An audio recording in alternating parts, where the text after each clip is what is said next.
Sir आपने ये पिछले क्लास का ये नोट्स नहीं भेजा था, वो पीडीएफ। नोट्स नहीं भेजा था मैंने।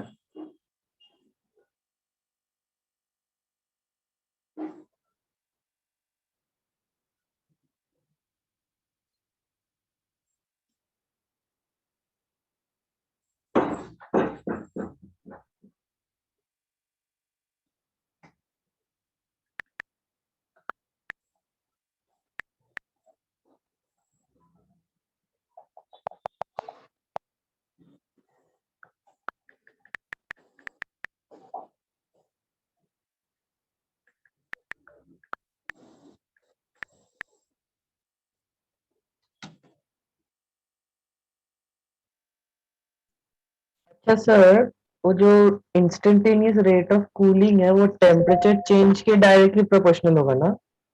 टेम्परेचर चेंज नहीं, temperature difference okay sir, difference is directly proportional to क्या? Temperature difference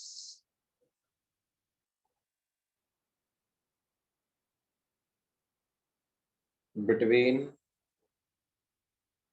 object and the surroundings.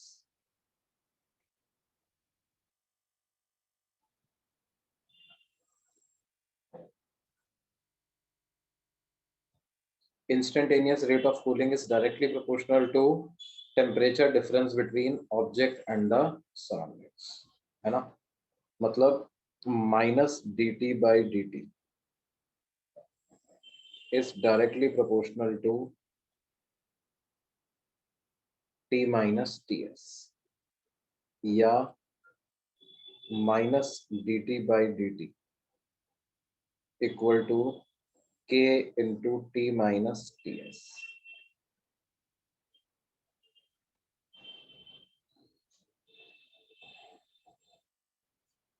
जहां पर K कितना होता है? 4E sigma A temperature of surrounding का cube upon MS। 4E sigma A temperature of surrounding का cube divided by MS। क्या ये बात समझ में आती है? Yes sir.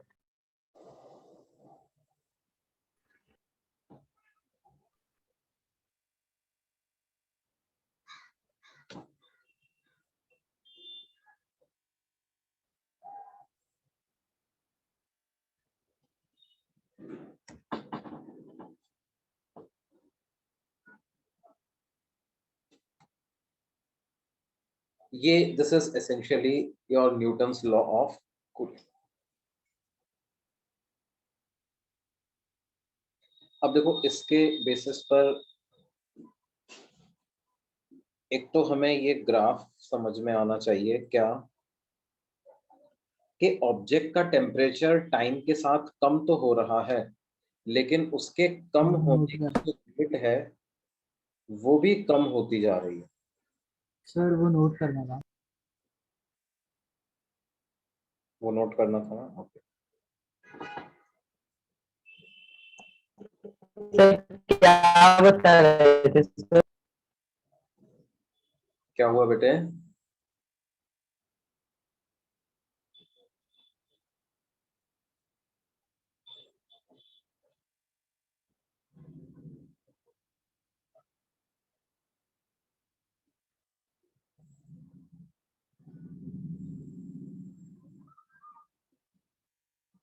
Yes sir.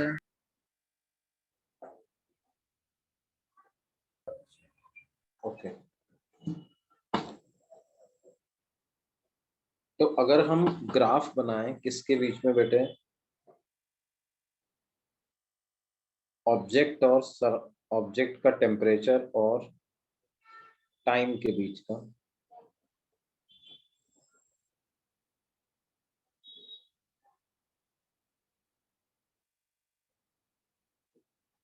तो देखिए, मान लो कि ऑब्जेक्ट का टेम्परेचर है कुछ 50 डिग्री सेल्सियस और सराउंडिंग का टेम्परेचर है लेट्स से 20 डिग्री सेल्सियस।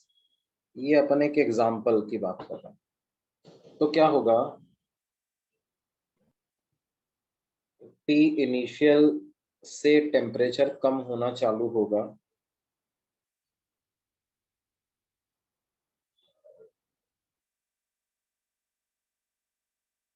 और कुछ इस तरह से डिक्रीज होगा भी, है ना। और फाइनली वो किसको अप्रोच करेगा, इंफिनिटी।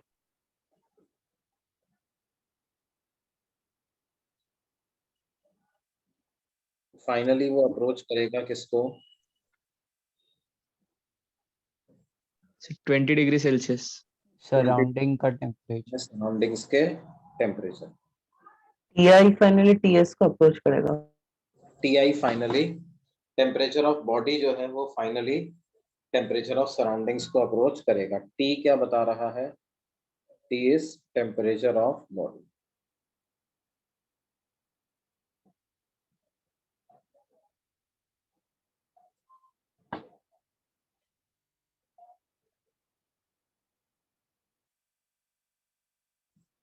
समझ में आती है बात बेटे? Yes sir. Okay.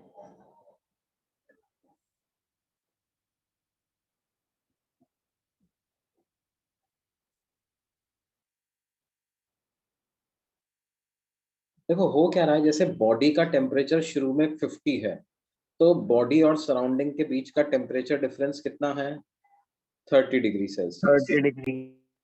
तो इनिशियल रेट ऑफ कूलिंग जो है वो 30 डिग्री के प्रोपोर्शनल होगी, है ना। जब बॉडी का टेम्परेचर मान लो कम होते होते 40 डिग्री हो गया, तो सराउंडिंग का टेम्परेचर तो 20 ही है ना। Yes sir. इनके बीच का टेम्परेचर डिफरेंस अब 20 हो जाएगा, तो रेट ऑफ कूलिंग फिर 20 के प्रोपोर्शनल होगी। फिर ये कम होते होते 30 हो जाएगा, और ये है 20, तो फिर टेम्परेचर इन दोनों बीच का डिफरेंस 10 डिग्री रह गया, तो ये 10 के प्रोपोर्शनल होगा, है ना। Yes sir. क्या होगा, जैसे जैसे ये टेम्परेचर और टेम्परेचर ऑफ सराउंडिंग के बीच का जो गैप है, ये गैप कम होता जाएगा, वैसे वैसे रेट ऑफ कूलिंग भी कम होती जाएगी। जैसे आप यहाँ पे टेंजेंट ड्रॉ करोगे तो उसका स्लोप ज्यादा रहेगा, इधर टेंजेंट ड्रॉ करोगे तो स्लोप कम रहेगा, यहाँ टेंजेंट ड्रॉ करोगे तो स्लोप और कम रहेगा। क्या ये बात समझ में आ रही है? तो मतलब जितना टेम्परेचर का वो डिफरेंस कम होता जाएगा, वो कम रेट ऑफ कूलिंग रहेगा उसमें। हाँ, तो रेट ऑफ कूलिंग भी उसी के प्रोपोर्शन में कम होता जाए, रेट ऑफ कूलिंग भी इसी डिफरेंस के प्रोपोर्शन में कम होता जाएगा। जैसे जैसे देखो, मान लो हमसे कहा जाए कि a body at an initial temperature of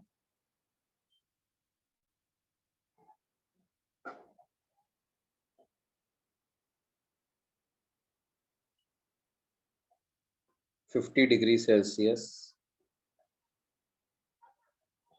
is placed in a surroundings of temperature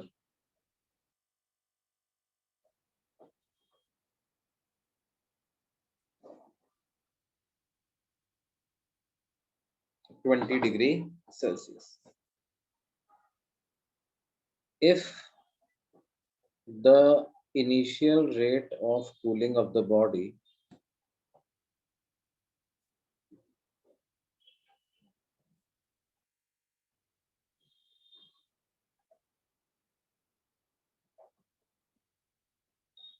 is, let's say,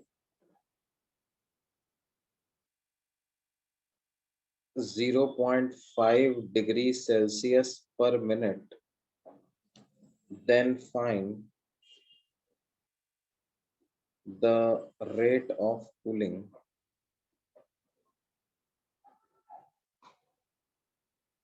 when the temperature of the body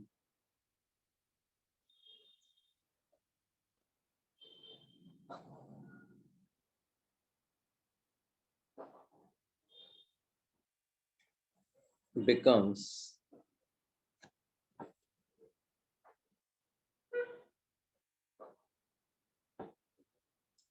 30 degrees Celsius. Find the rate of cooling when temperature of the body becomes कितना 30 degree Celsius.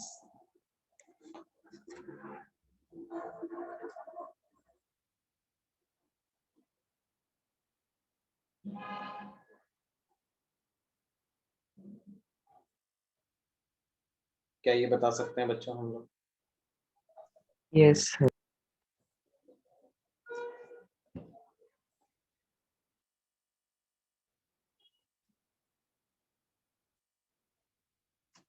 Proportionality से solve करना है इसे। हाँ sir.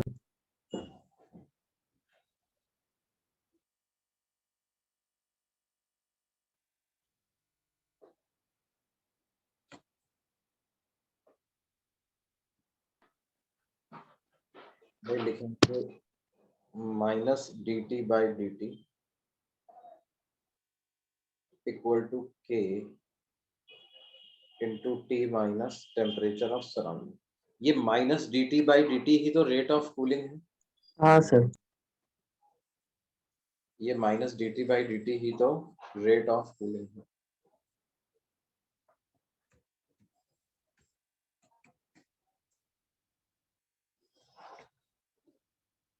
तो हमें जब body का टेम्परेचर 50 डिग्री है और सराउंडिंग का टेम्परेचर कितना है 20 डिग्री, तो माइनस dt by dt यानी रेट ऑफ कूलिंग कितना दिया हुआ है 0.5 डिग्री सेल्सियस पर मिनट, है ना। तो क्या आ जाएगा 0.5 degree Celsius per minute equal to k into 30। ये एक इक्वेशन आ गई, है ना। Yes sir. फिर हमसे पूछ रहे हैं कि ये जो रेट ऑफ कूलिंग है ये तब पता करो कब जब temperature the body 30 degree Celsius हो जाए। टेम्परेचर कितना हो जाए 30 डिग्री। डिग्री। तो 30 माइनस 20 कर देंगे बेटा। Yes sir. तो उस समय पर ये rate of cooling k into 10 के बराबर आ जाएगी। यस। Yes sir. इक्वेशन 1 से आप k की वैल्यू कैलकुलेट कर सकते हो। दोनों को डिवाइड भी कर सकते हैं ना आंसर के लिए। भी कर सकते थे। तो ये बेसिकली 1/60 मिनट इनवर्स आ जाता है ना। और फिर k की वैल्यू आप इक्वेशन 2 में सब्स्टिट्यूट कर दो, तो माइनस dt by dt की वैल्यू आ जाएगी 1/60 मिनट इनवर्स इंटू कितना 10 डिग्री सेल्सियस। तो क्या ये 1/6 डिग्री सेल्सियस पर मिनट के बराबर आ गई, यस सर। है ना।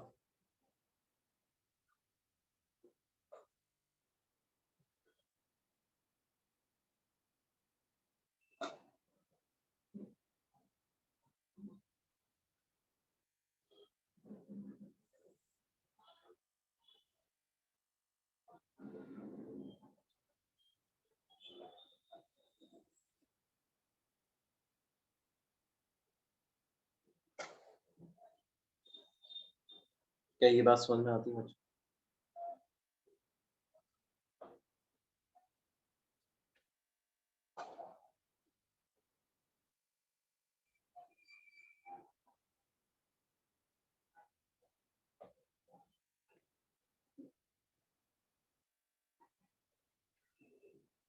सर ऐसे कंपैरिजन ही देंगे ना करने के लिए। कंपैरिजन, है ना। मतलब एक टाइप के क्वेश्चंस इस तरह के होते हैं जिसमें रेट ऑफ कूलिंग पूछ लिया जाए। और किस तरह के क्वेश्चंस पूछते हैं देखो, वो भी मैं तुम्हें बताता हूँ। ये पेज नोट कर लिया बच्चा? Yes sir. Okay.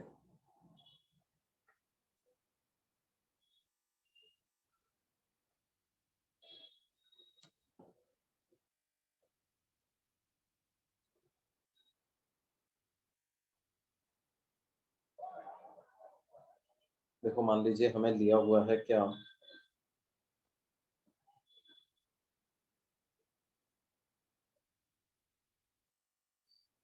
a body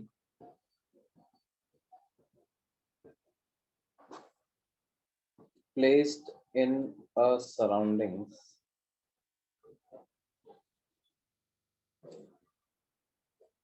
of temperature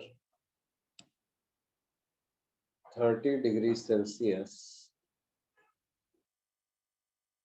cools down from 50 degrees Celsius to 46 degrees Celsius in 10 minutes. Find the time it will take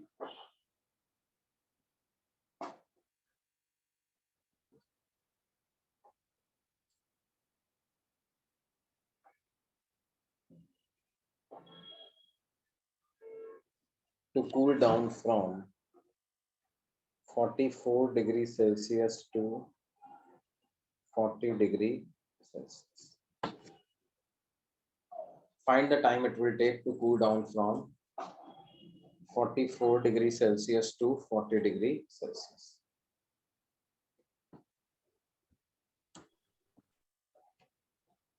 sir तो इसमें delta T by delta T is to के फिर T minus T S लगा देंगे। क्या बोल रहे हैं बेटा? सर तो इसमें delta capital T by delta small t is equal to k into T minus T S लगा देंगे पहले। लेकिन देखो टेम्परेचर तो 50 से 46 तक चेंज हुआ है ना। Yes sir. तो आपको चेंज इन टेम्परेचर पता है, कितने टाइम में ऐसा हुआ वो पता है। तो जब आप delta T by delta small T कर देते हो तो वो आपको एवरेज रेट ऑफ कूलिंग दे देगा। क्या दे देगा यस बेटा? Sir, average rate of. Average rate of cooling. लेकिन जो न्यूटन्स लॉ वाला फॉर्मूला है वो इंस्टेंटेनियस रेट ऑफ कूलिंग के लिए लगता है ना। अब जब बॉडी का टेम्परेचर 50 डिग्री था तो उसके और सराउंडिंग के बीच का टेम्परेचर डिफरेंस ज्यादा था, 20 डिग्री के बराबर था। जब बॉडी का टेम्परेचर 46 डिग्री हुआ तो उसके और सराउंडिंग के बीच का टेम्परेचर डिफरेंस कितना हो गया? 16 डिग्री सेल्सियस हो गया, है ना। Yes sir.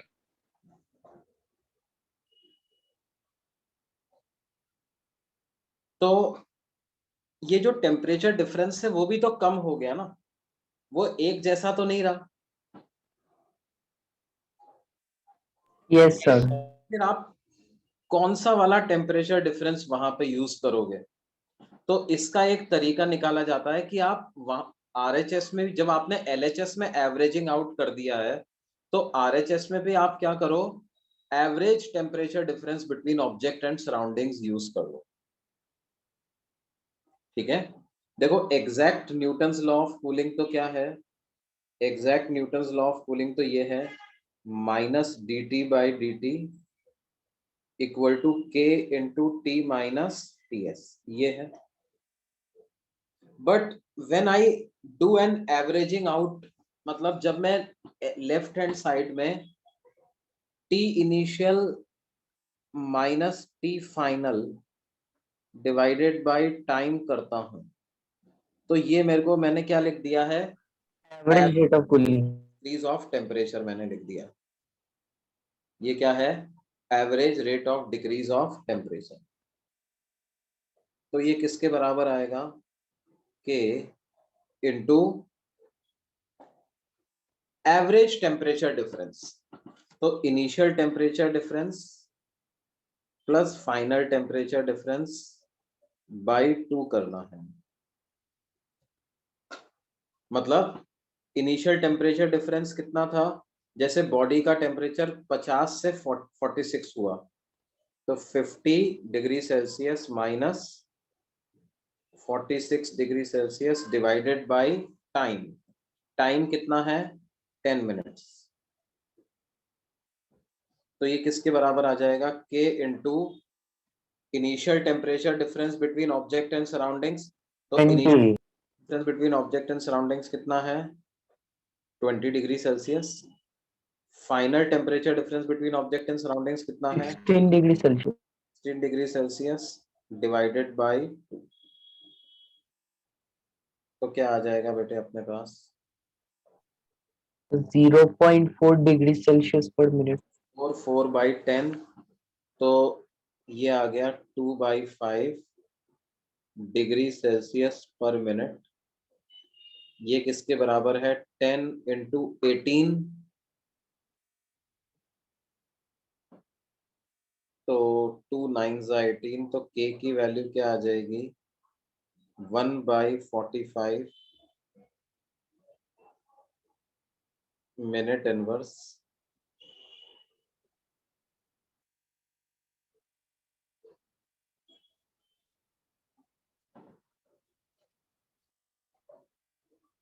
क्यों भाई, ये बात समझ में आती है?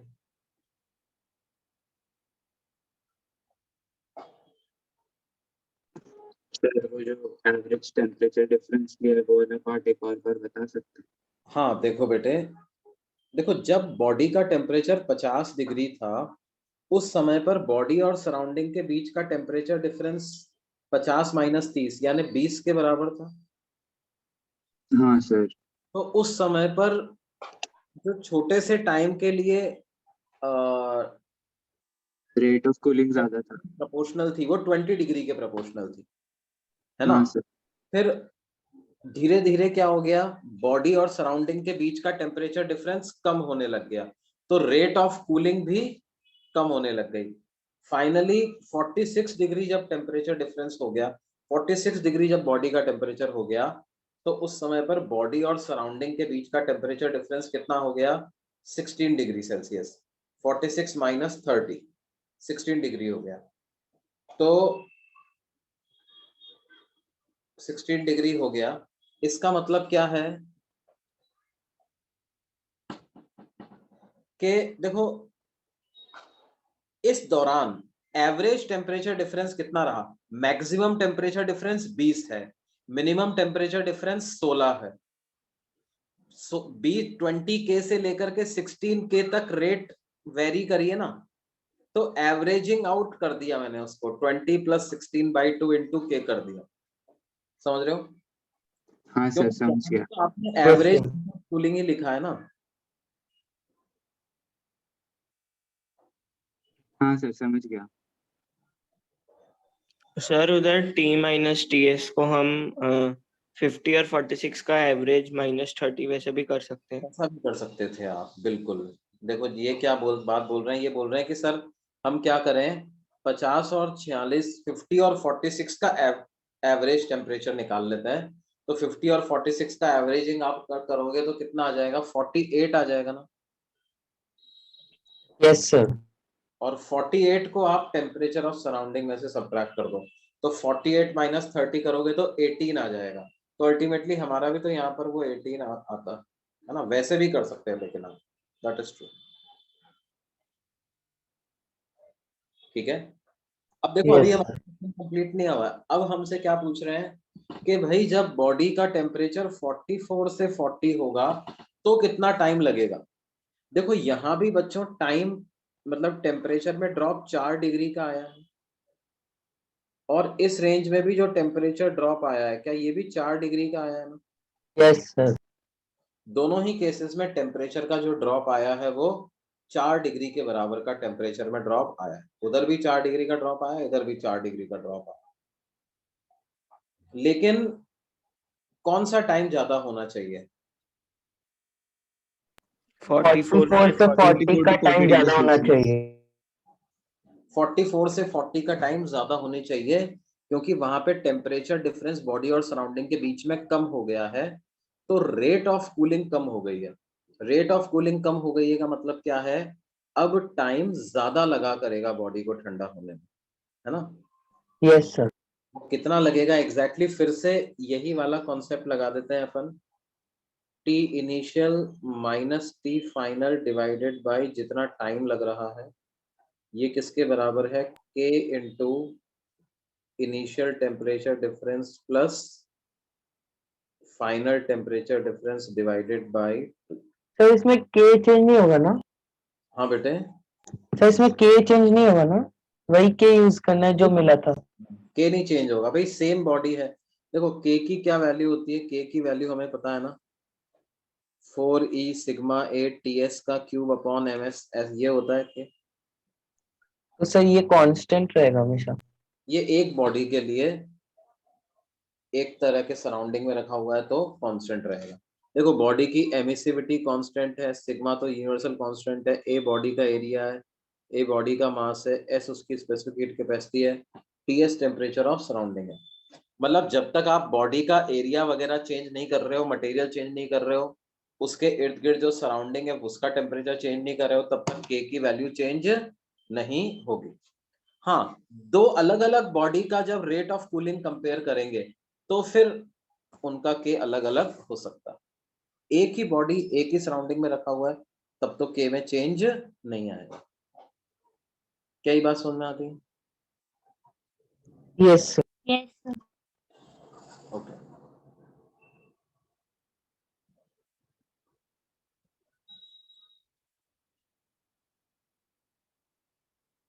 तो अब यही वाली इक्वेशन हम 44 से 40 के लिए लगाएंगे। तो इनिशियल टेम्परेचर था 44, फाइनल टेम्परेचर हो गया कितना 40, टाइम को टाइम रख दो equal to k into initial temperature difference between object and surrounding. तो इनिशियल टेम्परेचर 44 था तो टेम्परेचर डिफरेंस 44 माइनस 30 मतलब 14. 14। और जब कितना हो गया 40 हो गया तो 40 माइनस 30 मतलब 10, 10। 10. तो 14 प्लस 10 बाई,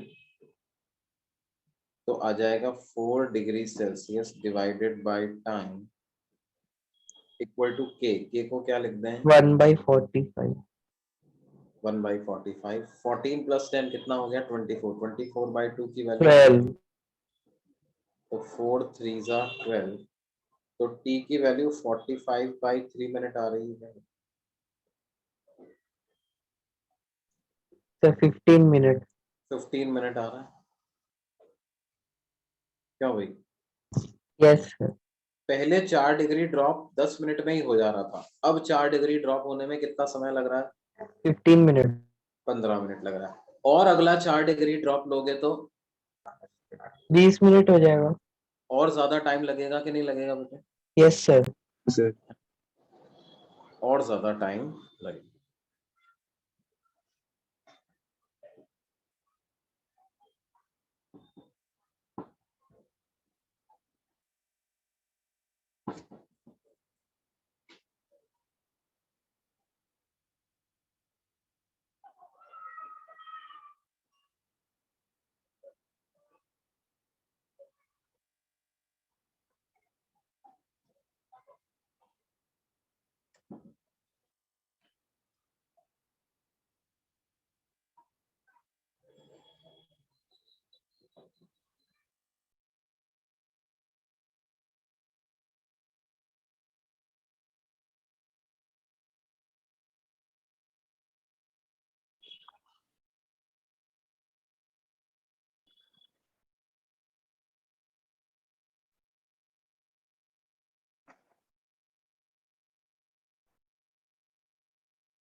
हाँ बेटे, ये नोट्स दिख पा रहे हैं सबको? हाँ सर।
नोट कर लिया बच्चों ने? क्वेश्चन समझ में आ गया सबको? Yes, sir.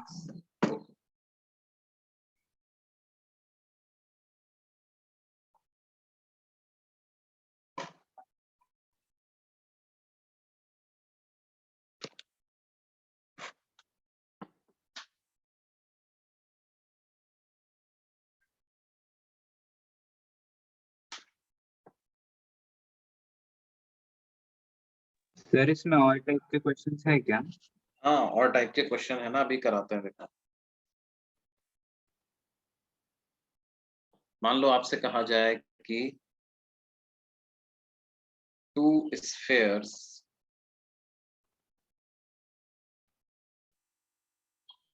having emissivities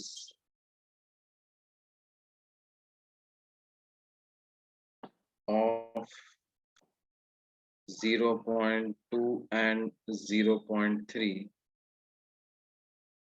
and radii of 3 centimeter and 5 centimeter at same initial temperature,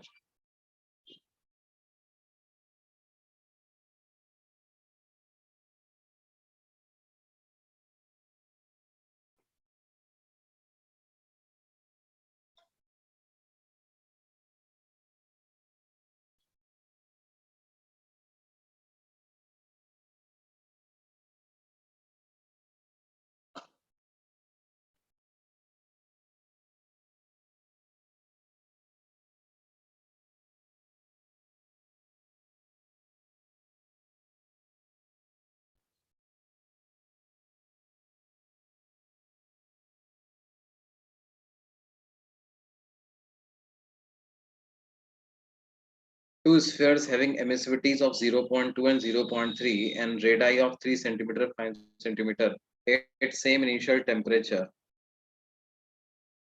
are placed in same surroundings. Both the spheres have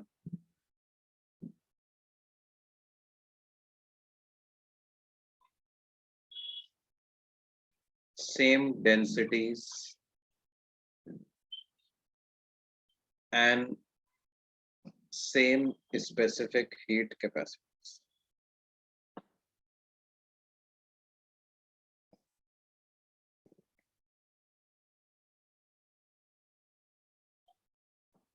Find the ratios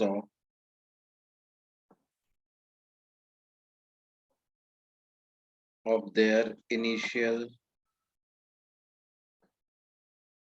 rate of cooling. Find the ratios of their initial rates of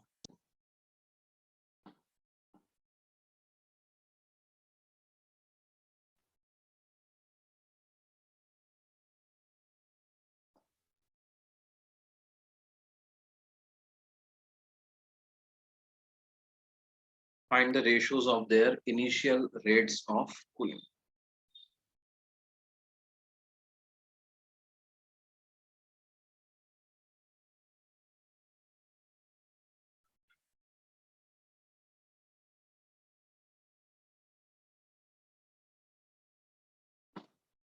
तो कैसे कर सकते हैं बच्चों? Sir sphere का जो constant होता है वो तो 12 E sigma T S cube upon rho R S होता है, और टेम्परेचर डिफरेंस तो वो वाला भी बिटवीन याद कर रखा है क्या? उसका डायरेक्टली रेशियो निकाल लेंगे ना। बिल्कुल बिल्कुल। देखो भाई क्या है, minus D T by D T, यही होता है rate of cooling yes sir. For sphere one. तो उसको हम लिखेंगे के की वैल्यू की भी जरूरत पड़ेगी अब यहाँ पे, तो वो लिखेंगे 4E1 sigma one A1 into temperature of surrounding की power cube divided by M1S1 into T minus temperature of surrounding. उसी तरह से minus D T by D T for object two की अगर अपन बात करें तो ये होगा 4E2 sigma two A2 temperature of surrounding की power cube upon M2S2 into T minus T S. अब दोनों को अगर डिवाइड कर दें अपन, तो यही तो रेशियो पता करना है अपने को, yes sir. Minus D T by D T for one divided by minus D T by D T for two. अब देखो हमें कहा गया है कि दोनों का टेम्परेचर सेम है और दोनों सेम सराउंडिंग के टेम्परेचर में रखे हो, तो टी माइनस टी एस है तो T minus T S cancel हो जाएगा, टी यस एस सर। का क्यूब से टी एस का क्यूब कैंसिल हो जाएगा, स्पेसिफिक हीट कैपेसिटी सेम दी हुई है वो भी कैंसिल हो जाएगा, और ये सिग्मा में तो 1 और 2 लगाने की जरूरत ही नहीं है साहब, सिग्मा तो यूनिवर्सल कांस्टेंट है वो कैंसिल। तो अपने पास आ क्या रहा है बेसिकली, देखो E1 A1 upon E2 A2 into S2 divided by S1। तो क्या आ जाएगा ये? Sir specific heat capacity same है दोनों का। स्पेसिफिक हीट कैपेसिटी सेम है, मास अलग अलग है ना, M2 तो by M1 होगा। M2 by M1, M2 by M। अब E1 और E2 का रेशियो 0.2 और 0.3 दिया हुआ है, तो 0.2 अपॉन 0.3 ऐसा लिख दें, है ना। Yes sir. अच्छा स्फेयर है तो स्फेयर का surface area 4 pi R square होता है, यस सर। तो 4 pi R1 square upon 4 pi R2 square, और M2 अपॉन M1 मास को डेंसिटी इंटू वॉल्यूम लिख सकते हैं। तो क्या मास दोनों का सेम दिया हुआ है क्या, मतलब डेंसिटी सेम दी हुई है, यस तो सर डेंसिटी से। डेंसिटी इंटू 4/3 पाई R2 का cube divided by density into 4/3 pi R1 का क्यूब। तो रो 4 पाई/3 से रो 4 पाई/3 कैंसिल हो गया, 4 पाई से 4 पाई कैंसिल हो गया, तो ये वैल्यू क्या आ जाएगी आपके पास बेटे, minus D T by D T for one divided by minus D T by D T for two. ये किसके बराबर आ रहा है, 2 by divided by 3 0.2 R2 upon into R2 upon Yeah. R1। Into R2 upon R1। तो R2 upon R1 मतलब क्या substitute करते हैं अपन उधर, 5 and 5 3। और 5 by 3। तो ये 10/9 आ रहा है क्या, yes sir. Rate of cooling जो आ रहा है वो 10/9 के बराबर। क्या ये बात समझ में आती है बच्चों? Yes sir.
अच्छा देखो, मान लो हमें कहा जाए कि two objects having different emissivities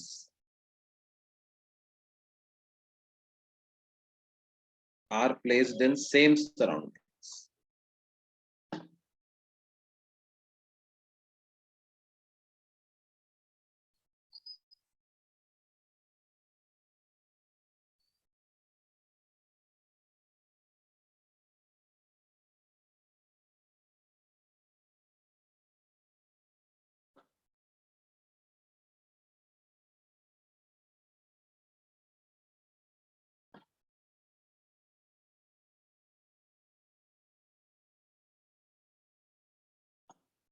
Are having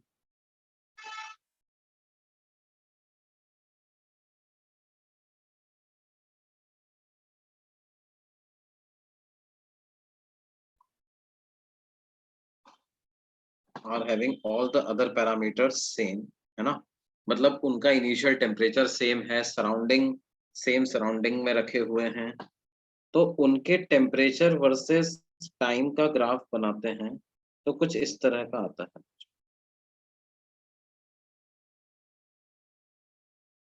ठीक है,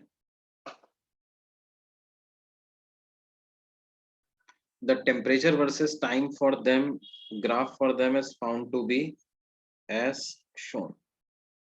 तो हमें आइडेंटिफाई करना है कि 4 ऑप्शन दिए गए हैं, Ex is greater than Ey, Ex is less than Ey, Ex is equal to Ey, D not possible to determine relation between emissivity।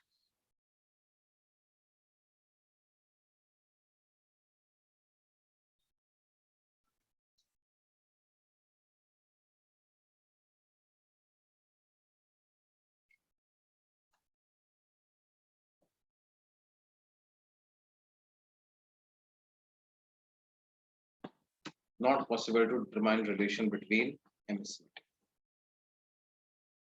तो कैसे करेंगे बच्चों इसको?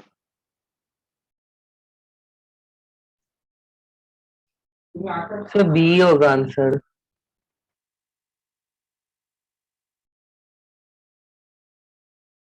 हाँ सर, जिसकी ज्यादा एमिसिविटी है उसका टेम्परेचर जल्दी ड्रॉप होगा, यस सर। यस है ना? और जल्दी किसका टेम्परेचर ड्रॉप हो रहा है, एक्स का या वाई का? वाई का। सर वाई का। वाई का। देखो दोनों का टेम्परेचर सेम था, है ना? उसके बाद क्या हुआ, अगर बराबर बराबर टाइम अपन आगे जाएं तो किसका टेम्परेचर ज्यादा कम हो गया, एक्स का या वाई का? वाई।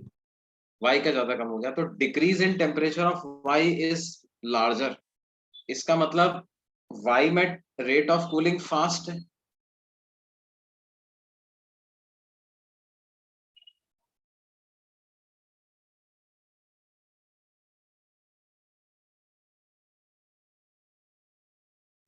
सर स्लोप से देखें तो भी एक ही बात है ना?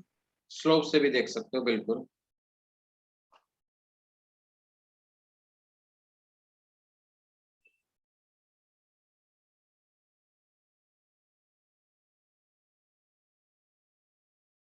Rate of cooling of Y is faster.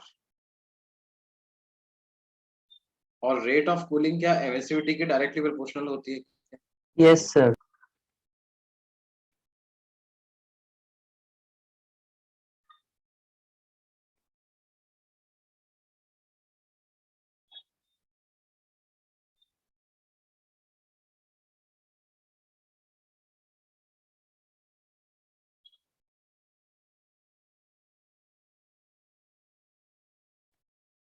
Emissivity, rate of cooling is directly proportional to emissivity. इसका मतलब क्या है बच्चों, क्या हम बोल सकते हैं emissivity of Y is greater than emissivity of X? क्या हुई? हाँ सर। Emissivity of y is greater than emissivity of, देखो आप जैसा ये बच्चे बताया था स्लोप से भी देख सकते हो, जैसे y में स्लोप ऐसा आ रहा है और x का स्लोप का मैग्नीट्यूड थोड़ा सा कम आ रहा है, कम आ रहा है कि नहीं आ रहा? Yes sir. तो y is cooling at a faster rate than x, तो y का एमिसिविटी ज्यादा होना चाहिए। तो कौन सा ऑप्शन सही ऑप्शन आ जाएगा? क्या हम बोल सकते हैं B option is the correct answer? Yes, sir.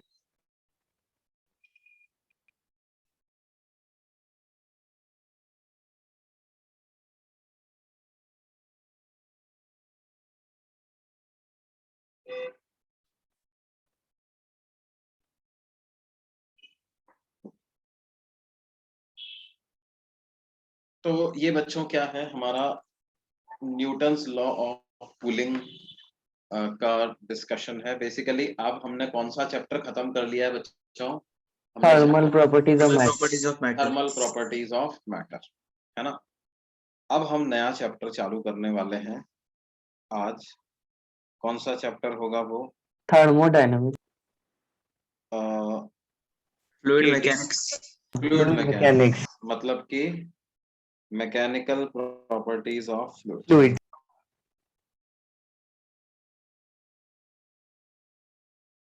अच्छा, आप लोगों ने इसका एनसीईआरटी के क्वेश्चंस कितने सॉल्व कर लिए बच्चों?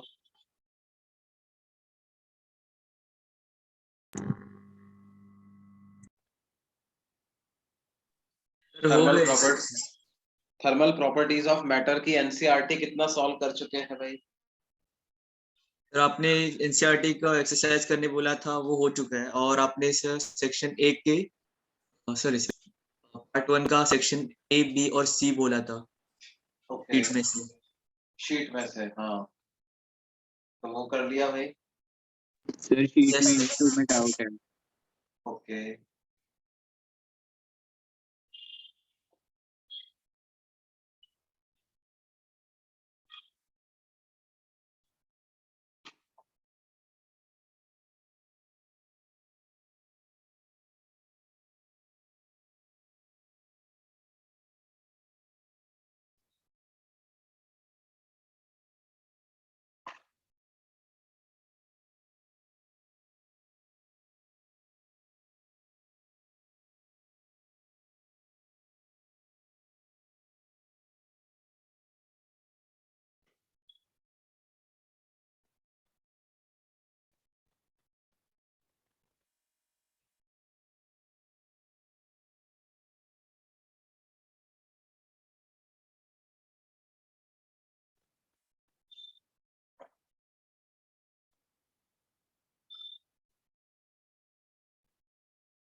ठीक है बच्चों, तो अभी तो हम ऐसा करेंगे, अभी तो अपन फ्लूइड स्टार्ट करते हैं, है ना।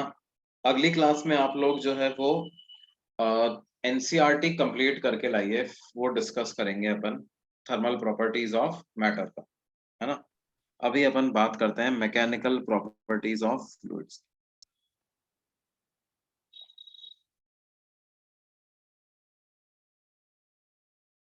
फ्लूइड्स का मतलब क्या होता है बेटे? gases and liquids. Anything which can flow, gases and liquids. One which can flow.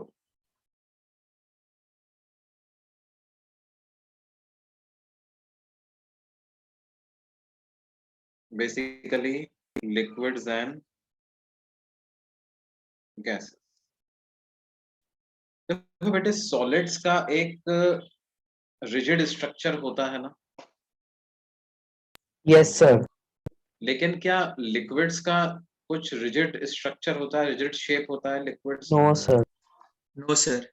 Liquids का कोई रिजिड शेप नहीं होता है ना। ऐसा क्यों भाई, लिक्विड का रिजिड शेप क्यों नहीं होता? सर क्योंकि वो जिस Sir, कंटेनर में होता है उसका वॉल्यूम ऑक्यूपाई कर लेते हैं, उनका हाँ, सेपरेटली वो एक वॉल्यूम और नहीं close होता। नहीं होते. the intermolecular force attraction कम है solids के साथ compare. मतलब वो अब जैसे सॉलिड्स के बारे में अपन ने एक मॉड्यूलस पढ़ा था, मॉड्यूलस ऑफ रिजिडिटी या शेयर मॉड्यूलस। Yes, sir. उसमें हमने क्या कहा था भाई, जैसे ये कोई क्यूबिकल ब्लॉक है, इस पे अगर आपने फोर्स लगाया और फोर्स लगा करके इसकी शेप को चेंज करने की कोशिश आपने करी, तो क्या होगा, इसके अंदर एक रीस्टोरिंग फोर्स डेवलप हो जाएगा जो कि इसको वापस ओरिजिनल शेप पे लाने की कोशिश करेगा, है ना। Yes, actual sir. में क्या होता है बेटे, लिक्विड्स में का जो शेयर मॉड्यूलस होता है वो बिल्कुल या तो जीरो होता है या बिल्कुल ही नेग्लिजिबल होता है। In liquids the shear modulus of elasticity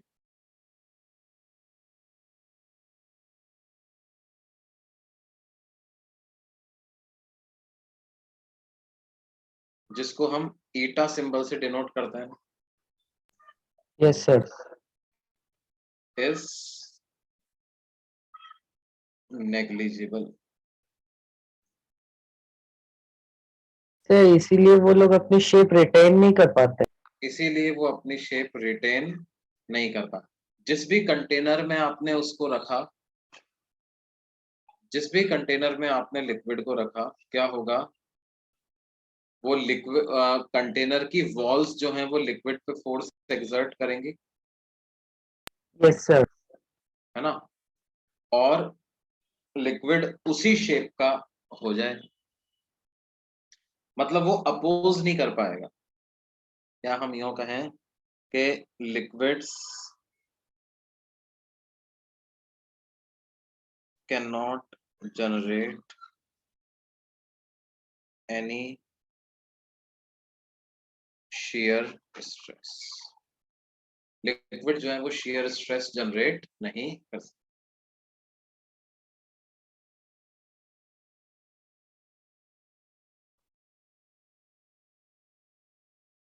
तो लेकिन क्या ये वॉल्यूम स्ट्रेस इनके अंदर हो सकता है? वॉल्यूम स्ट्रेस इनके अंदर हो सकता है। Yes, sir. उसको हम pressure at a point in liquid भी बोलते हैं। Pressure at A point in liquid क्या होता है ये बेटे? Volume stress. Volume stress basically excess pressure को बोल देते हैं, प्रेशर को नहीं बोलते।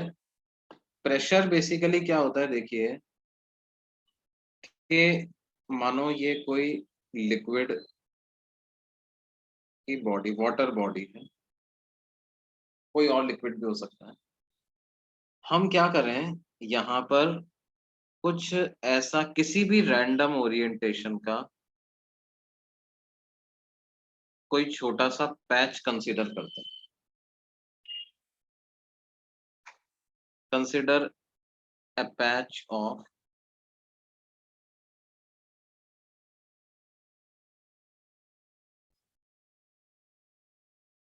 any random orientation around point A.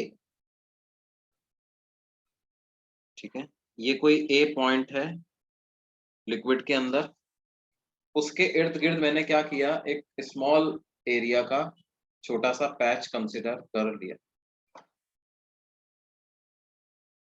अब इस पे क्या है, देखो जो सराउंडिंग लिक्विड है वो इस पे फोर्स एक्सर्ट करेगा, लेकिन वो फोर्स किस डायरेक्शन में एक्सर्ट करेगा बेटे, इस सरफेस के सिर्फ परपेंडिकुलर डायरेक्शन में ही वो फोर्स एक्सर्ट करेगा।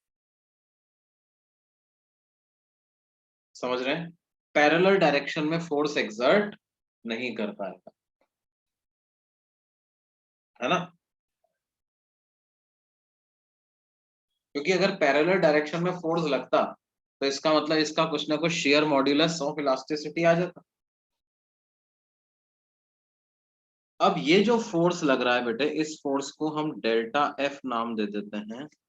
तो डेल्टा एफ या F divided by small area,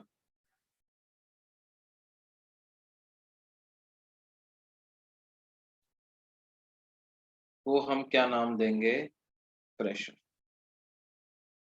और लिमिटिंग केस क्या है, area approaching zero, limit area approaching.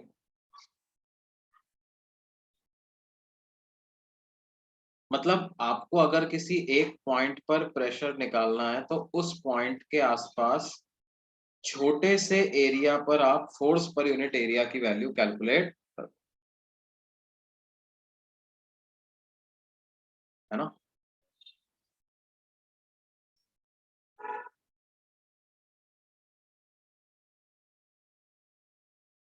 pressure at a point inside a fluid।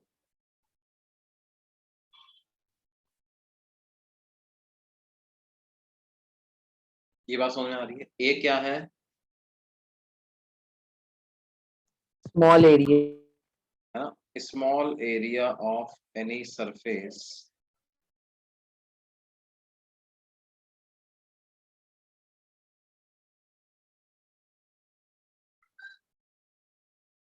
around that point in fluid, around that point in fluid।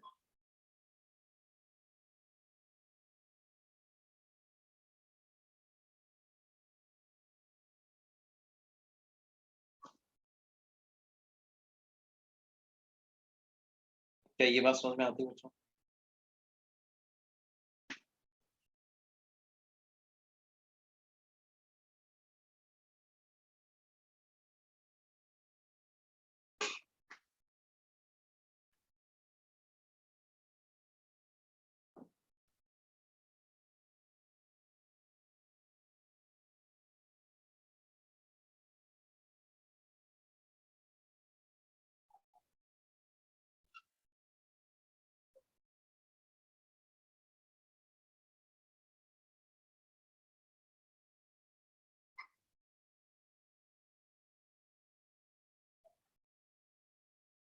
Pressure की definition समझ में आई बच्चों, किसे कहेंगे pressure? Force upon small area around that point. Force per unit small area around that point is called as pressure at a point in fluid, है ना। अब ये प्रेशर का देखो हमें फायदा क्या है, प्रेशर का फायदा ये है कि अगर आपको प्रेशर पता है ना किसी पॉइंट पर, तो उस प्रेशर की मदद से आप क्या कर सकते हो, फोर्स कैलकुलेट कर सकते हो बच्चों, है ना। जैसे कोई हमसे कहे कि साहब यहाँ पर प्रेशर है कुछ P डैश है, ये कोई पॉइंट है M and pressure at M is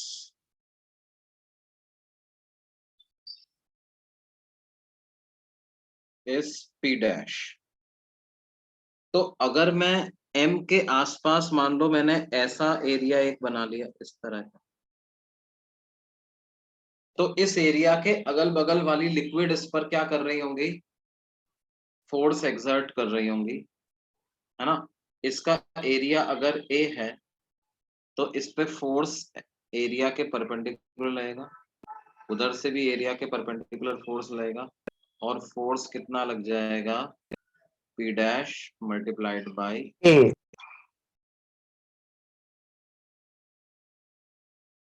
क्या ये बात समझ में आती, यस फोर्स की सर। वैल्यू आ जाएगी पी डैश मल्टीप्लाइड बाई, है ना।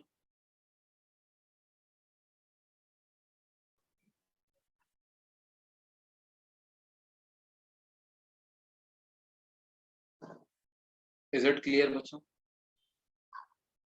Yes, sir.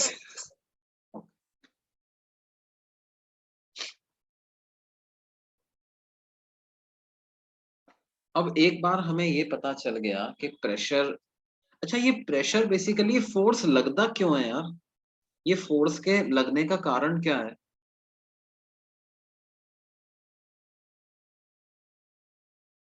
Why is that force acting on that particular surface? कोई कारण तो होता है ना किसी न किसी।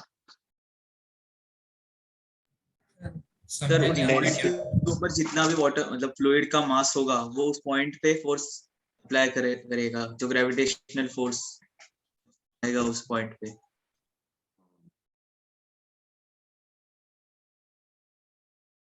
हाँ बेसिकली आप ऐसे समझ सकते हैं कि भाई उस पर्टिकुलर पॉइंट के ऊपर जितना भी फ्लूइड का मास है वो उस पर क्या कर रहा है, फोर्स एक्सर्ट कर रहा है। अच्छा तो फिर ये हॉरिजॉन्टल डायरेक्शन में कैसे लग रहा है, मतलब इसको कैसे समझाएंगे आप? या जैसे मान लो कंटेनर में हमने पानी भरा हुआ है, तो क्या उस कंटेनर की साइड वॉल्स पे भी पानी फोर्स लगाता है हॉरिजॉन्टल डायरेक्शन में? सर अगर हॉरिजॉन्टल डायरेक्शन में कंटेनर में होल कर दे तो उससे भी पानी निकलता है। पानी निकलता है। बेटे होता क्या है कि देखो जो मॉलिक्यूल्स हैं लिक्विड के, वो they are in a state of constant random motion by virtue of their thermal energy, right. तो अगर यस आप कोई सर। इमेजिनरी सरफेस वहां पे इमेजिन करो, तो वो मॉलिक्यूल्स उस सरफेस को जाकर के क्या कर रहे हैं, टकरा रहे हैं, टकरा करके रिबाउंड हो रहे हैं, टकरा करके रिबाउंड हो रहे हैं, तो वो फोर्स लग रहा है ना। हाँ क्या ये सर। बात समझ में? वो उनपे फोर्स लग रहा है। तो क्या है बेटे कि ये मतलब बेसिक मैकेनिज्म होता है जिसके के थ्रू फोर्स लगता है, सारी डायरेक्शन में ही लगता है ना, सब डायरेक्शन में ही बराबर बराबर लगे। अब देखो इसमें एक चीज हमें और पढ़नी है। अच्छा उसी तरह से एटमॉस्फेयर में भी प्रेशर होता है कि नहीं होता? Yes sir. Yes sir. Yes, sir. जैसे अभी अपन लोग यहाँ पे खड़े हुए हैं तो कुछ प्रेशर है यहाँ, वो प्रेशर क्यों है, because of air molecules present around us. जैसे मैंने यस हाथ ऐसे कर लिया तो क्या हो रहा है, वो एयर के मॉलिक्यूल टकरा रहे हैं मेरे हाथ को, इधर नहीं, वो इधर फोर्स लगा रहे हैं, और जो इस तरफ वाली एयर के मॉलिक्यूल है वो ऐसे आकर के टकरा रहे हैं, तो वो इधर फोर्स लगा रहे हैं। तो अभी मुझे क्या है, नेट फोर्स कुछ महसूस नहीं हो रहा, लेकिन वो फोर्स दोनों तरफ से लग रहा है, इसलिए हमको नेट फोर्स ऐसा नहीं लग रहा कि मेरा हाथ एक ही तरफ जा रहा है, क्या इधर ज्यादा जा रहा है, क्या इधर कम जा रहा है, वो दोनों तरफ से बराबर बराबर लग रहा है। लेकिन आप लोगों ने बचपन में इस तरह वो जो टॉय गन्स आती हैं उन उनसे खेले होंगे, और उसमें देखो इस तरह की उनकी एक छोटी सी बुलेट टाइप की भी आती है जिसमें ऐसा रबर का मटेरियल लगा हुआ होता है।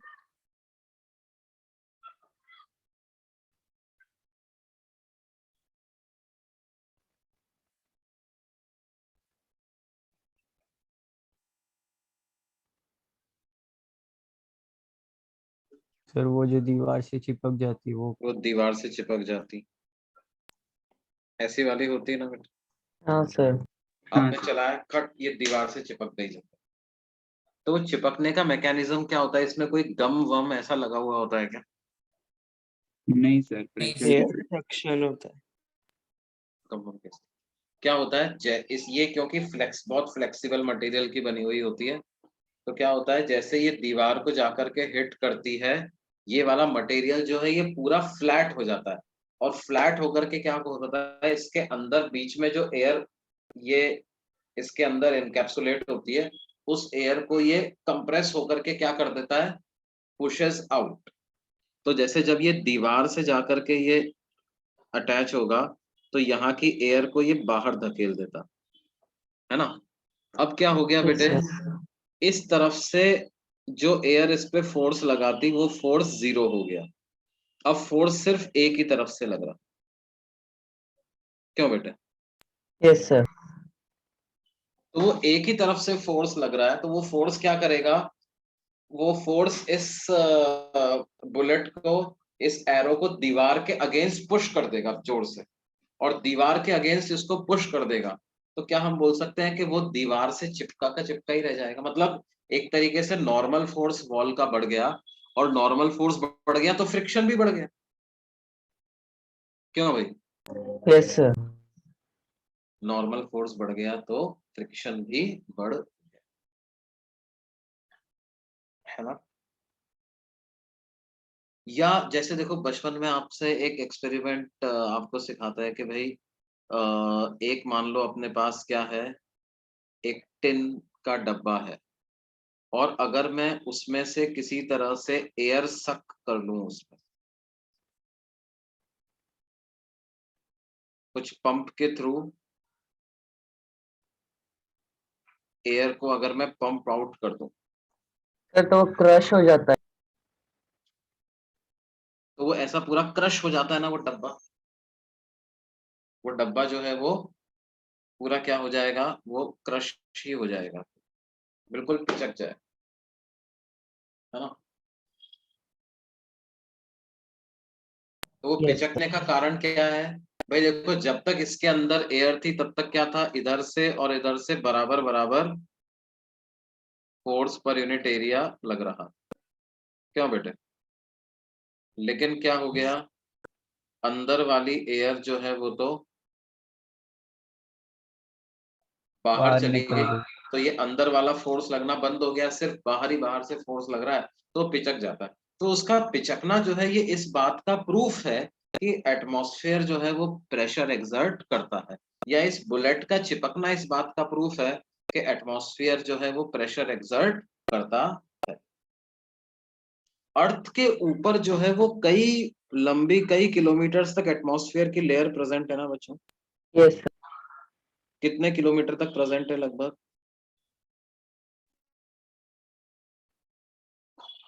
ऑलमोस्ट 1000 किलोमीटर तक तो प्रेजेंट है। Yes.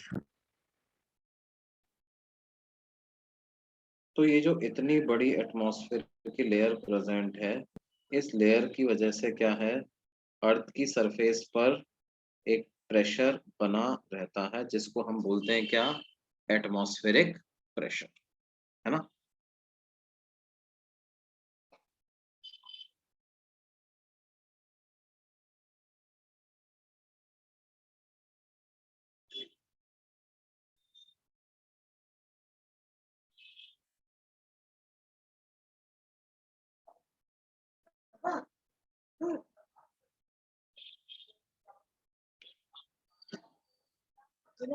थोड़ा दिमाग गलने लगी है।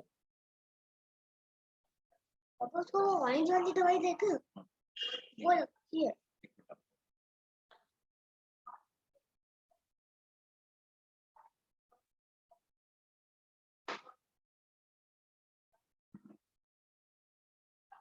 एक मिनट, एक मिनट, मैं आता हूँ, एक मिनट।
हेलो बच्चों, I'll have to stop the lecture today. Actually, my kid is not well, तो उसको थोड़ा देखना पड़ेगा यार, है ना? तो अपन अगली क्लास में कंटिन्यू करेंगे इसको. Okay, sir. Okay, sir, no problem. Okay sir. Okay, sir. Okay, sir. Okay sir.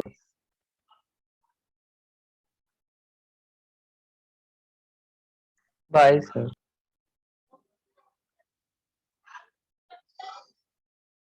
Bye, sir. Bye sir, thank you.